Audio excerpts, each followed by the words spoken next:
Bubunyag ng ex-girlfriend ni Anthony Jennings na si Gemela Villanueva ang umano'y panloloko ng aktor kay Maris Racal.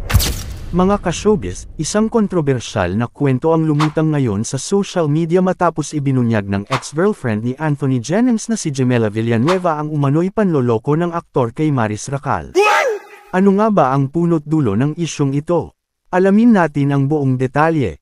Sa Instagram stories ni Gemela noong Martes ng gabi, ibinahagi niya ang mga screenshots ng usapan nila ni Anthony at ang mga palitan ng mensahe nito kay Maris. Ayon kay Gemela, 7 taon silang magkasintahan ni Anthony, at ang kanyang revelasyon ay kasunod ng pag-anunsyo ng aktor tungkol sa kanilang breakup. Pinili raw ni Gemela na manahimik sa una bilang respeto sa aktor, ngunit tila napuno na siya sa mga nangyari, kaya't nagdesisyon siyang magsalita. Isa sa mga nakakagulat na bahagi ng kwento ay ang mga di umano'y red flags na nakita ni Gemela noong Hunyo, bago ang launch ng Mathan Love Team.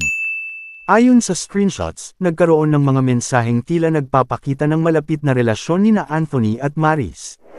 Ayon pa kay Gemela, sinubukan niyang suportahan si Anthony, na nagsasabing ang lahat ng ito ay bahagi lamang ng trabaho. Ngunit sa kalaunan, nalaman niya ang mga bagay na hindi niya inaasahan, mula sa mga gabi sa bahay ni Maris, hanggang sa kanilang trip sa Italia. Sa gitna ng lahat ng ito, binigyang diin ni Gemela na hindi niya layunin na siraan si Anthony.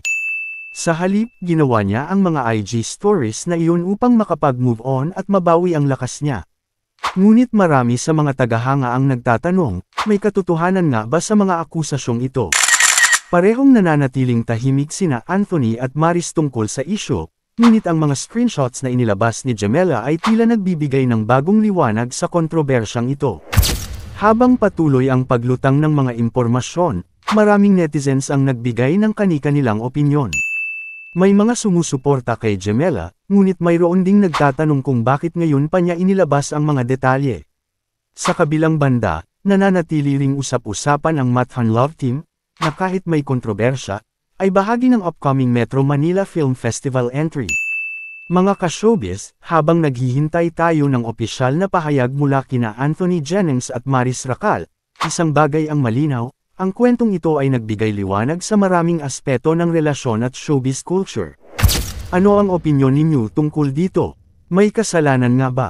O ito'y isang malaking miscommunication lamang?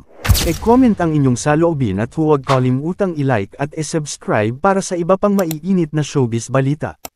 Hanggang sa susunod, ito ang inyong lingkod, at ito ang Showbiz Updates.